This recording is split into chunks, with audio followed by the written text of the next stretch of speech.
Assalamualaikum warahmatullahi wabarakatuh. Selamat berjumpa lagi teman-temanku sekalian. Selamat bergabung di Kang Sam TV. Pada kesempatan kali ini kita akan belajar bahasa Arab untuk kelas 7 dengan menggunakan LKS Taqwa. Pada pertemuan kali ini kita akan belajar bab kelima. Mari kita mulai, kita buka LKS-nya halaman 60. Bismillahirrahmanirrahim. Al-babu al-khamisu, bab yang kelima.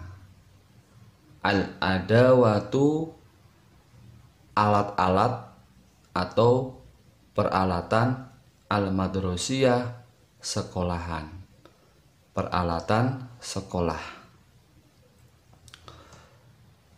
Hada, zalika. Hada artinya ini, zalika itu. Keduanya adalah kata tunjuk. Kata tunjuk atau isim isyarah. Isim isyaratun, isyarah, kata tunjuk. Untuk apa? Untuk mudzakkar.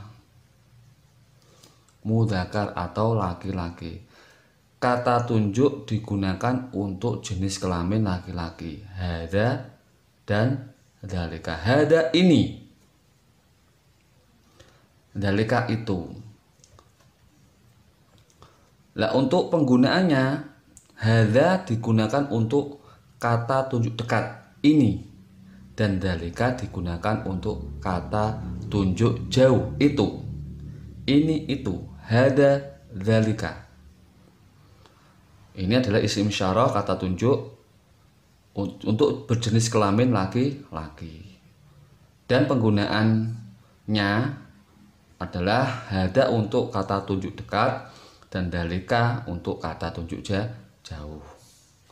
Sebelah kiri juga begitu. Sebelah kiri juga hadihi dan tilka. Hadi ini sama artinya ini, tilka sama itu, seperti ini.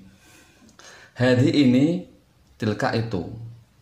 Sama juga disebut dengan isim isyaratun, isyarah, kata tunjuk.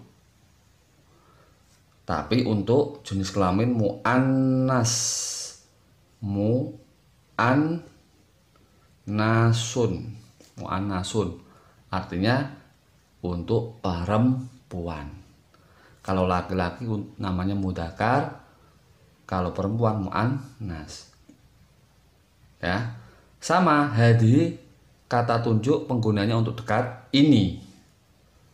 Tilka kata tunjuk untuk penggunaannya untuk jauh itu. Tilka itu. Di sini kita ditampilkan beberapa mufrodat atau kosakata. Yang untuk berjenis kelamin laki-laki dulu. Hada dzalika haitun. Hada haitun, ini dinding. Dzalika haitun, itu dinding. Cara penggunanya begitu. Hada haitun, ini dinding. Dzalika haitun, itu dinding. Hada kolamun, ini pena, atau dzalika kolamun, itu pena. Nah, seterusnya begitu penggunanya untuk laki-laki. Mirsamun, pensil. Komusun, kamus. Kashful hiyabi, buku presensi. Almarofiku, fasilitas-fasilitas. Sarana prasarana juga bisa. Kursiun, kursi. Kirtosun, kertas. Maktabun, meja. Misbahun, lampu. Jadi hada dan dzalika adalah isim isyarah untuk mudzakkar. Mudzakkar laki-laki. Laki-laki tidak ada tak marbutohnya, ya. Laki-laki tidak ada tak marbutohnya di akhir.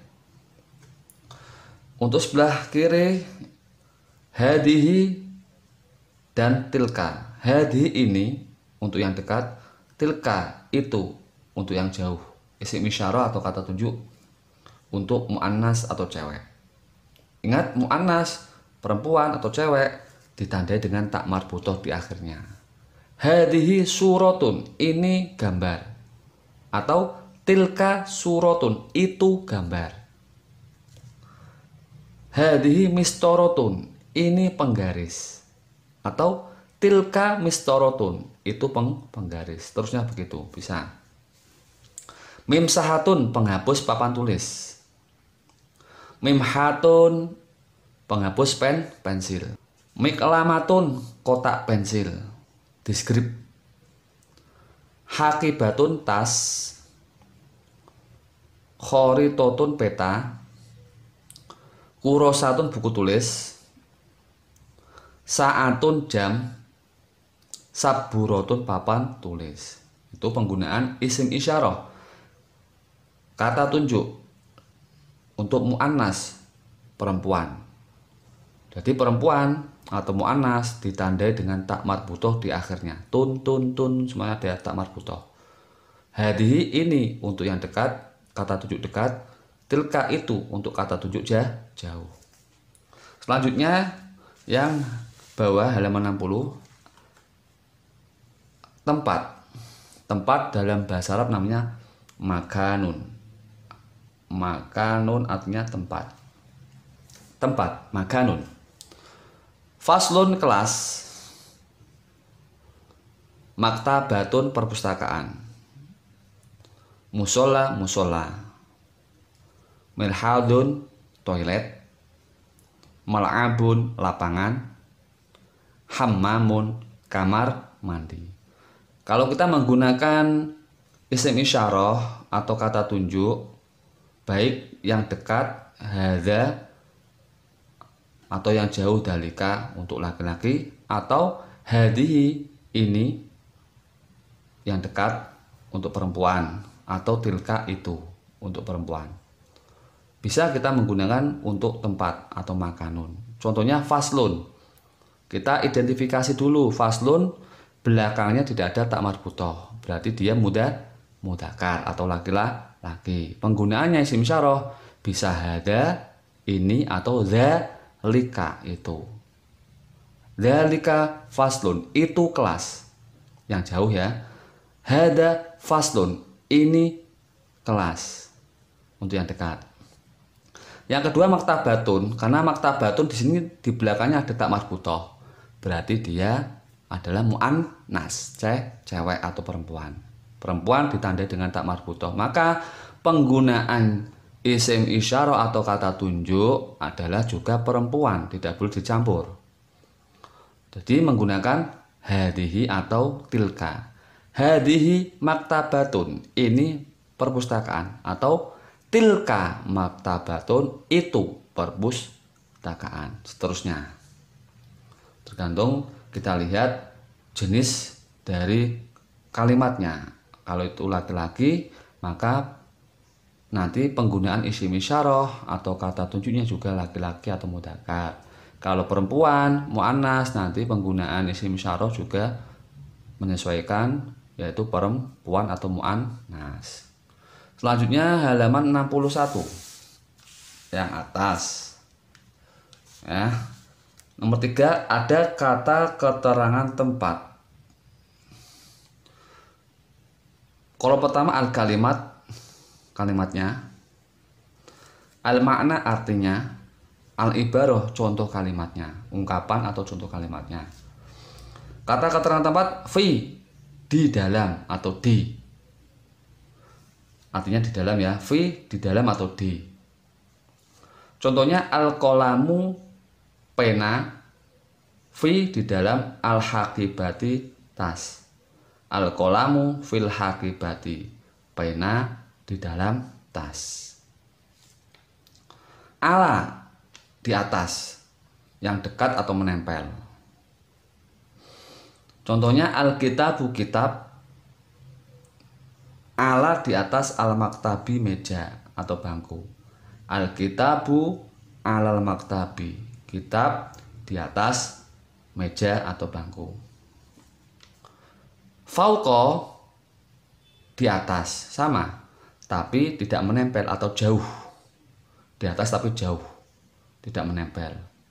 Contohnya al-misbahu, lampu, fauqa di atas, al-maktabi, bangku atau meja. Al-misbahu fauqal maktabi, lampu di atas meja. Tahta di bawah, tahta artinya di bawah. Al-miklamatu, kotak pensil, tahta di bawah, al-kurosatu, buku tulis. Al-miklamatu, kotak pensil, tahtal kurosati, di bawah buku tulis. Amama di depan, artinya di depan. Contohnya al-ibarahnya al-musolla, musolla, amama di depan, al-mal'abu, lapangan. Al-musolla amamal mal'abi, musola di depan lapangan. Waro'a di belakang. Ibarahnya atau contoh kalimatnya al-masjidu masjid, waro'a di belakang, al-faslu kelas. Al-masjidu waro'al fasli, masjid di belakang kelas. Baina artinya di antara.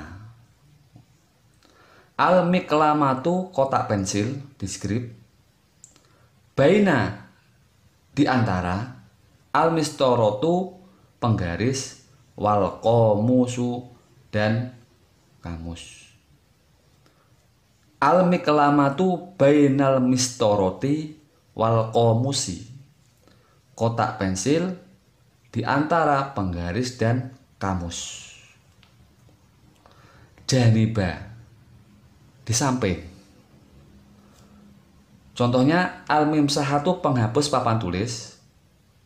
Janiba di samping al-mirsamu, pensil.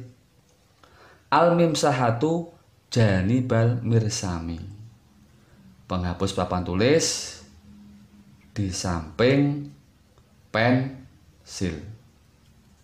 Itulah teman-temanku sekalian, bab yang kelima tentang al-adawatul madrusiyah. Kita disuguhkan kosakata-kosakata, dan di sini ada contoh beberapa kalimat dengan menggunakan kata keterangan tempat. Sebenarnya bab ini sudah disinggung di bab-bab terdahulu, di bab keempat, namun ini ditegaskan lagi di bab kelima agar kita mengingat kembali kosakata atau mufrodat tentang al-adawatu al-madrusiyah, peralatan sekolah, biar kita mengingat lagi, menambah kosakata yang belum kita ketahui, dan mengingat kembali kosakata-kosakata yang telah kita pelajari di pelajaran terdahulu. Cukup sekian dari saya. Kita lanjut di pelajaran selanjutnya. Saya akhiri. Assalamualaikum warahmatullahi wabarakatuh.